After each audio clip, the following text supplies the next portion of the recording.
Assalamualaikum warahmatullahi wabarakatuh. Waalaikumsalam.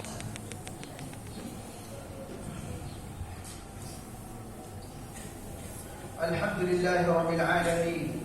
Alhamdulillahilladzi nahmaduhu wa nasta'inuhu wa nastahdihi wa nastaghfiruh wa na'udzu bihi min shururi anfusina wa min sayyiati a'malina.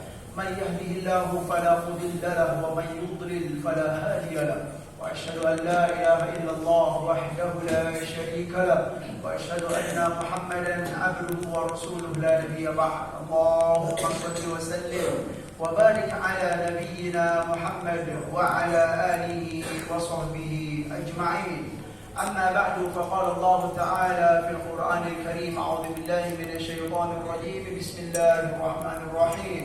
يا أيها الذين آمنوا اتقوا الله حق تقاته ولا تموتن إلا وأنتم مسلمون. صدق الله العظيم. Kaum muslimin sidang Jumat rahimakumullah, izinkan khotib untuk menyampaikan wasiat takwa kepada kita semua. Seiringan dengan itu, mari kita meningkatkan rasa syukur kehadiran Allah Subhanahu wa taala atas segala nikmat yang telah dikaruniakannya kepada kita, kepada kedua orang tua kita, dan kepada seluruh hamba yang kita sayangi dalam hidup ini. Nikmat iman, nikmat Islam, nikmat kesehatan, nikmat kesempatan, nikmat kemerdekaan yang baru ya kita rayakan, dan semua ya nikmat-nikmat Allah yang jika kita ingin menghitung maka tidak akan mampu untuk menghitungnya. Salawat dan salam semoga selalu disampaikan oleh Allah kepada baginda Nabi Muhammad sallallahu alaihi wasallam. Berbahagialah hamba yang selama hidupnya banyak membaca salawat dan salam kepada baginda Nabi. Berbahagialah hamba yang selama hidupnya ada niat, ada tekad yang kuat untuk mengamalkan ajaran-ajaran Rasulullah sallallahu alaihi wasallam. Kaum muslimin sidang Jumat rahimakumullah, kemerdekaan kita harus mengakui itu adalah sebuah nikmat dari Allah Subhanahu wa taala, karunia yang harus dijaga, yang harus dipertahankan, karunia Allah yang harus dan wajib untuk kita syukuri tentunya. Bagaimana cara mensyukuri nikmat tersebut? Ya tentu dengan selalulah berada dalam ketaatan kepada Allah Subhanahu wa taala. Karena dalam Islam konsepnya sederhana, nikmat itu harus dijaga. Cara menjaga nikmat itu berusahalah selalu berada dalam ketaatan kepada Allah Subhanahu wa taala. Karena kalau kita sudah sengaja atau dengan keangkuhan untuk melanggar atau keluar dari ketaatan kepada Allah Subhanahu wa taala, dikhawatirkan nikmat itu akan dicabut oleh Allah Subhanahu wa taala. Dalam Al-Qur'an sangatlah banyak sekali teguran-teguran tentang itu. Ya, contoh satu seperti dalam surat An-Nahl, ya. Qala Allah Ta'ala: "Wa daraballahu mathalan qaryatan kanat aminatan mutma'innatan ya'tiha rizquha ragadan min kulli makanin فكفرت بأنعم الله فأذاقها الله لباس الجوع والخوف." Apa artinya jemaah sekalian yang dimuliakan oleh Allah Subhanahu wa taala? Dan Allah telah memberi perumpamaan kepada kita yang masih hidup zaman sekarang, bahwa Allah telah memberi perumpamaan, dan perumpamaan ini bukan hal yang rekayasa, tidak, kenyataan, benar adanya, yaitu kata Allah, qaryatan kanat amidatan mutmainnatan, sebuah negeri yang mana negeri itu dahulu kata Allah kanat aminatan mutmainnatan, aman, tentram, damai, sejahtera, tidak ada kekurangan apapun. Dan itu digambarkan dalam lanjutan ayatnya, ya'tiha rizquha ragadan min kulli makan. Negeri ini diberi oleh Allah Subhanahu wa taala rezeki yang berlimpah-limpah dari berbagai penjuru, sehingga dengan berlimpahnya rezeki itu tidak ada kekurangan dalam kehidupan mereka. Itu negeri. Nah, kalau kita melihat dalam tafsir, di antara maknanya negeri itu adalah Makkah yang kita lihat sekarang. atau negeri-negeri yang lain. Boleh jadi, karena tafsiran itu banyak. Ya. Terus penduduk kota itu, penduduk negeri itu, fakafarat bi an'umillah, lalu mereka kufur, tidak mensyukuri nikmat-nikmat yang diberikan oleh Allah Subhanahu wa taala. Dari itu apa? Fa'adaqahallahu libasal ju'i wal khauf. Allah timpakan kepada negeri ini libasal ju', kelaparan yang sangat mengerikan, wal khauf, kekhawatiran, ya, ancaman-ancaman, ya, yang itu akan berdampak buruk terhadap ketentraman kehidupan kita. Kenapa itu jamaah sekalian? Karena tidak mensyukuri nikmat yang diberikan oleh Allah tersebut. Ya. Kita syukur alhamdulillah dengan berbagai permasalahan di negara kita ini. Bagaimanapun secara umum, ya, kita berani menyampaikan kita ini alhamdulillah banyak makmurnya, banyak senangnya, banyak sejahteranya. Dari itu berusahalah untuk selalu mensyukuri nikmat tersebut, berusaha selalu taat kepada Allah Subhanahu wa taala, mengenal ajaran-ajaran Allah dan Rasul, cinta kepada Allah dan yang lain-lain. Jemaah sekalian yang dimuliakan oleh Allah Subhanahu wa taala, banyak sekali hal-hal yang perlu untuk kita tingkatkan. Ya, selain itu, bagaimana cara kita untuk mensyukuri nikmat kemerdekaan tersebut? Barangkali bisa kita sampaikan, khotib ingin menyampaikan, yaitu yang pertama, meningkatkan kesadaran kita dalam beragama, kemudian berusaha untuk memperdalam pemahaman kita terhadap urusan agama kita ini. Tentu banyak hal-halnya. Di kesempatan yang mulia ini, khotib hanya ingin menyampaikan yaitu tentang hari Jumat, yang mana hari Jumat ini setiap minggu kita lakukan. Tetapi ternyata kalau kita lihat dalam hadis, banyak sekali hal-hal yang penting untuk kita ketahui dan hal-hal yang penting untuk kita amalkan. Kalau kita mengamalkan ini, kita akan mendapatkan fadilah yang sangat besar yang dijanjikan oleh Nabi SAW. Hari Jumat, bagaimana cara kita menjalankan hari Jumat? Apa yang harus kita perhatikan selama hari Jumat ini? Hadis sangat banyak sekali. Di kesempatan yang mulia ini, khotib hanya ingin menyampaikan 2 hadis saja. Yang pertama, hadis dari Abu Sa'id Al-Khudri radhiyallahu anhu. Qala sami'tu Rasulullah sallallahu alaihi wasallam yaqul, aku mendengar Rasulullah sallallahu alaihi wasallam bersabda, kata beliau, khamsun man amilahunna fi yaumin kataballahu min ahli jannah. Ada 5 perkara yang jika dilakukan oleh seorang hamba, baik bisa melakukan 5 perkara ini atau 1 atau 2 saja, pokoknya jika dilakukan ini, kataballahu min ahli jannah, maka hamba ini akan dicatat dan ditakdirkan oleh Allah Subhanahu wa taala untuk menjadi penghuni surganya Allah Subhanahu wa taala. Apa itu jemaah sekalian? Yang pertama kata Nabi, man ada maridhan. Yang kedua, wa syahida janazatan. Yang ketiga, wa shoma yauman. Yang keempat, wa raha ilal jumu'ati. Ini yang penting yang kita sampaikan. Yang kelima, wa aqaqa raqabah. 5 perkara ini jika kita melakukannya dalam 1 hari, bisa 5-5-nya atau 1 atau 2 terserah. Yang pertama kata Nabi, yaitu man ada maridon, barang siapa yang menjenguk orang sakit. Subhanallah, sesuatu yang mulia sekali. Yang kedua kata Nabi, wa syahida janazatan, menyaksikan penyelenggaraan jenazah. Ya, semampu kita. Jika memang bisa hanya sholat saja, alhamdulillah. Atau bisa takziah saja, alhamdulillah. Atau bisa lengkap-lengkap dari rumah, sholat masjid sampai ke pemakaman, itu sesuatu yang mulia sekali dalam pandangan Islam. Poin yang pertama dan yang kedua ini sangat berhubungan sekali dengan kehidupan sosial kalau kita lihat. Jadi bisa kita pahami, Rasulullah Nabi kita itu ternyata sangat menganjurkan kita untuk memperhatikan kehidupan sosial. Selain memang memperhatikan kesolehan pribadi dia, tapi dalam Islam bukan hanya kesolehan pribadi saja. Kita dituntut, didorong oleh Rasulullah, setelah kita mensolehkan diri kita, ada baiknya kita untuk perhatian dengan kehidupan sosial. Itu yang pertama dan yang kedua. Yang ketiga kata Nabi SAW, wa shoma yauman, ya, berpuasa di suatu hari, ya, puasa sunat, itu besar sekali. Yang keempat kata Nabi, wa raha ilal jumu'ati, pergi untuk sholat Jumat. Nah, ini mungkin nanti sedikit penjelasannya di hadis kedua. Pergi untuk sholat Jumat.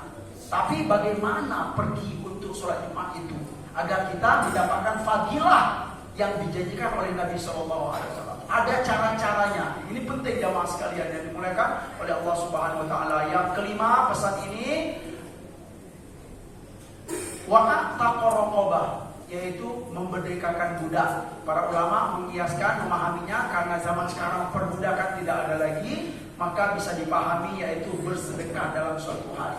Barang siapa yang bersedekah dalam suatu hari, maka dia insya Allah akan ditakdirkan oleh Allah, dicatat oleh Allah Subhanahu Wa Taala menjadi penghuni surga. Langsung kita merujuk kepada poin yang keempat, yaitu waroha ilal jumu'ati. Bagaimana cara kita untuk pergi sholat Jumat? Ini hadis yang kedua jamaah sekalian yang dimuliakan oleh Allah Subhanahu Wa Taala. Penjelasan, ya. Semoga kita dapat gambaran dan kita tidak terlewatkan dengan fadilah-fadilah yang dijanjikan oleh Rasulullah Sallallahu Alaihi Wasallam. Pergi sholat Jumat. Orang yang mau pergi sholat Jumat, maka dia akan ditakdirkan oleh Allah, dicatat oleh Allah menjadi penghuni surganya Allah Subhanahu Wa Taala. Hadis yang kedua sebagai penjelasan, An Aus bin Aus radhiyallahu anhu qala sami'tu Rasulullah sallallahu alaihi wasallam yaqul, aku mendengar Rasulullah sallallahu alaihi wasallam bersabda. Apa kata Nabi sallallahu alaihi wasallam? Man ghassala yaumal jumu'ati wa ightasala wa bakkara wa bentakara. Ini penting jemaah sekalian yang dimuliakan oleh Allah Subhanahu Wa Taala. Bagaimana cara kita untuk datang ke sholat Jumat itu? Yang pertama kata Nabi, barang siapa yang mandi di hari Jumat dan bersih-bersih. Nah, kalau dalam fikihnya mandi di hari Jumat itu kebanyakan para ulama menyimpulkan hukumnya sunnah. Sekalipun ada sebagian pendapat yang kecil mengatakan wajib hukumnya mandi untuk sholat Jumat. Kita pakai saja hukum yang kebanyakannya itu sunnah. Mandi untuk sholat Jumat dan bersih-bersih untuk sholat Jumat. Setelah itu apa? Dia datang ke masjid itu wabakkara wabentakara. Apa ini maksudnya Pak? Pergi ke masjid itu memang dianjurkan oleh Nabi agar kita tidak kehilangan fadilah yang besar ini. Pergi datang ke masjid itu segera di awal waktu. Subhanallah. Di awal waktu. Nah, dari itu kita dapatkan para hamba-hamba yang soleh dalam sejarah gitu kan, dikatakan ada yang mempersiapkan dirinya untuk sholat Jumat itu setelah sholat subuh Pak. Setelah sholat subuh sudah siap-siap. Sekalipun belum pergi ke masjid, tapi hatinya sudah connect, ya Allah, hari ini sholat Jumat ya Allah, begitu. Ada juga yang setelah sholat duha, ada juga yang di jam 10 atau jam 11. Yang intinya adalah untuk segera mempersiapkan diri pergi ke masjid untuk sholat Jumat. Bagaimana kalau kita yang sedang bekerja? Nggak apa-apa, silakan ya jalankan pekerjaan, tapi setidaknya hati kita sudah terkait, ya Allah, ini sholat Jumat ya Allah. Nah, segera jemaah sekalian yang dimuliakan oleh Allah Subhanahu Wa Taala. Bukan pergi ke masjid untuk sholat Jumat itu sengaja milih waktu ketika azan baru berkumandang baru berjalan. Bukan begitu. Atau sengaja ketika khotib baru naik mimbar, milih waktu begitu. Atau sengaja datang ke masjid, sengaja ketika khotib sudah selesai untuk berkhutbah. Nah, kalau yang begini, kalau kita merujuk kepada hadis ini, maka hamba ini akan tidak mendapatkan fadilah yang telah dijanjikan oleh Rasulullah nanti di akhir hadis. Yang jelas segera jemaah sekalian yang dimuliakan oleh Allah Subhanahu wa Taala. Yang ketiga caranya bagaimana? Wa masya wa lam yarkab. Berjalan kaki memang dalam hadis ini, berjalan kaki datang ke masjid itu. Wa lam yarkab, tidak naik kendaraan. Nah, tentu hadis ini perlu dipahami juga bagi jamaah yang rumahnya tidak terlalu jauh. Boleh ini diamalkan karena penting, langkah itu akan dihitung. Yang setengah kilo rumahnya ke masjid, atau 1 kilo atau 1,5 kilo mungkin masih bisa berjalan kaki. Tapi kalau yang sudah 5 kilo, 10 kilo mungkin ya semoga roda-roda kendaraan itu juga dihitung. Tapi dalam hadis ini memang dianjurkan wa masya wa lam yarkab, berjalan kaki, bukan naik kendaraan. Itu. Selanjutnya setelah dia berjalan kaki ke masjid, nyampe di masjid wadana minal imam. Dia mengambil posisi yang lebih dekat dari imam. Itu yang dianjurkan oleh Rasulullah Sallallahu Alaihi Wasallam. Terutama bagi kita yang sudah tiba di awal waktu, masjid masih kosong, maka dianjurkan carilah posisi yang paling dekat dengan imam. Bukan masjid masih kosong, kita sengaja milih yang paling pojok, yang paling belakang. Itu dikhawatirkan tidak dapat fadilah nantinya. Ya, wadana minal imami. Ya. Terus bagaimana yang datang kemudian di akhir waktu misalnya? Kalau yang sudah terlambat datang, juga tidak dianjurkan untuk memaksakan diri untuk datang ke depan, memilih posisi. Tidak, terima sajalah. Itu kata Nabi SAW. Kalau memang kita sudah terlambat, terima sajalah posisi yang kita dapat di mana. Karena apa? Melangkahi pundak-pundak jamaah yang sedang duduk di depan kita itu dilarang oleh Rasulullah Sallallahu Alaihi Wasallam. Ya, selanjutnya wastama'a walam yalhu. Ketika dia sudah mendapatkan posisi yang paling dekat dengan imam, dia siap untuk mendengarkan khotib berkhutbah. Siap dengan hati yang sangat menerima. Walam yalhu. Ini dalam hadis jemaah sekalian. Dan dia tidak berbuat sia-sia, tidak berbuat lagho. Lagho itu bagaimana? Bukan hanya berbicara jemaah sekalian. Dalam hadis, man qala li sahibihi ansik faqad lagho. Barang siapa yang berkata, berkata kepada saudaranya yang di samping diam, itu sudah berbuat sia-sia. Ya, terutama ketika khotib sedang berkhutbah. Tidak boleh kita, jangankan untuk berbicara, sibuk dengan hal yang lain, menegur orang di sebelah saja, itu telah berbuat sia-sia. Hilang fadilah Jumat kita, Pak. Selamatkan diri masing-masing, terutama ketika khotib sedang berkhutbah. Walam yalhu.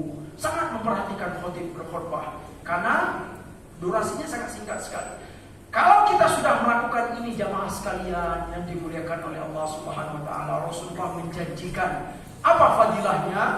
Kana lahu bi kulli khutwatin amalu sanah. Hamba yang begini memang dia perhatikan dengan apa yang telah disampaikan oleh Rasulullah Sallallahu Alaihi Wasallam. Setiap satu langkah yang ia langkahkan tadi, dari rumah, dari kantor ke masjid, itu diberi pahala kebaikan oleh Allah Subhanahu Wa Taala. Amalu sanatin, beramal 1 tahun. 1 langkah 1 tahun beramal soleh diberi oleh Allah Subhanahu Wa Taala. Diperjelas lagi oleh Rasulullah, amal apa itu? Ajru siyamiha wa qiyamiha. Setiap 1 langkah yang kita langkahkan diberi pahala kebaikan oleh Allah, beramal 1 tahun. Beramal apa itu? Ajru siyamiha wa qiyamiha. Beramal puasa sunat 1 tahun dan qiyamul lail 1 tahun. Subhanallah, besar sekali fadilah. Siapa di antara kita yang ada di masjid ini yang pernah puasa sunat 1 tahun jamaah sekalian? Mungkin sangat jarang sekali. Siapa di antara kita yang ada di masjid ini pernah qiyamul lail 1 tahun? Sungguhlah jarang sekali kita temukan. Tetapi ternyata ada cara untuk mendapatkan fadilah yang sangat besar itu. Di antaranya memperhatikan hal-hal yang yang perlu untuk kita perhatikan, terutama bagaimana kita menjalankan Jumat kita agar kita mendapatkan fadilah yang dijanjikan oleh Rasulullah Sallallahu Alaihi Wasallam. Semoga khutbah yang sederhana dan singkat ini bermanfaat bagi khotib yang menyampaikan dan buat kita semua yang mendengarkan. Dan terakhir tentu kita berdoa kepada Allah setelah kita mengetahui hal-hal yang telah disampaikan oleh Rasulullah. Ya Allah, beri kami kekuatan, beri kami bimbingan untuk menjalankan apa yang disampaikan oleh Rasul-Mu ya Allah. Fa'tabiru ya ulil absar la'allakum turhamun. Alhamdulillahirabbil alamin. Nahmadullaha ala ni'amihi bi jami'i mahamidihi. ونثني عليه بآلائه في بادئ الأمر وعائده ونشكره على وافر عطائه ورافده ونعترف بلطفه في مصادر التوفيق وموارده وأشهد أن لا إله إلا الله وحده لا شريك له وأشهد أن محمدا عبده ورسوله لا نبي بعد. اللهم صل وسلم وبارك على نبينا محمد وعلى آله وصحبه أجمعين. أما بعد فقال الله تعالى في القرآن الكريم أعوذ بالله من الشيطان الرجيم بسم الله الرحمن الرحيم يا أيها الذين آمنوا اتقوا الله حق تقاته ولا تموتن إلا وأنتم مسلمون. وقال أيضا والعصر إن الإنسان لفي خسر إلا الذين آمنوا وعملوا الصالحات وتواصوا بالحق وتواصوا بالصبر. Demi masa sesungguhnya manusia itu berada dalam kerugian kecuali hamba-hamba yang beriman kepada Allah, hamba-hamba yang kenal dengan sang Kholiknya dan beramal soleh selama hidup. Kemudian mereka saling memberi nasihat dengan kebenaran dan mereka saling memberi nasihat dengan penuh kesabaran, dengan kesabaran tersebut. Inna Allaha wa malaikatahu yusalluna 'alan nabi ya ayyuhalladzina amanu sallu 'alaihi wa sallimu taslima. Allahumma shalli 'ala Muhammad wa 'ala ali Muhammad kama shallaita 'ala Ibrahim wa 'ala ali Ibrahim. Barik 'ala Muhammad wa 'ala ali Muhammad kama barakta 'ala Ibrahim wa 'ala ali Ibrahim fil 'alamin innaka Hamidum Majid. Allahumma ighfir lil muslimina wal muslimat wal mu'minina wal mu'minat al ahya'i minhum wal amwat bi rahmatika ya arhamar rahimin. اللهم إنا نسألك الهدى والتقى والعفاف والغنى. اللهم أحسن عاقبتنا في الأمور كلها وأجرنا من خزي الدنيا وعذاب الآخرة. اللهم إنا نسألك العفو والعافية في الدنيا والآخرة. اللهم إنا نسألك العفو والعافية في الدنيا والآخرة.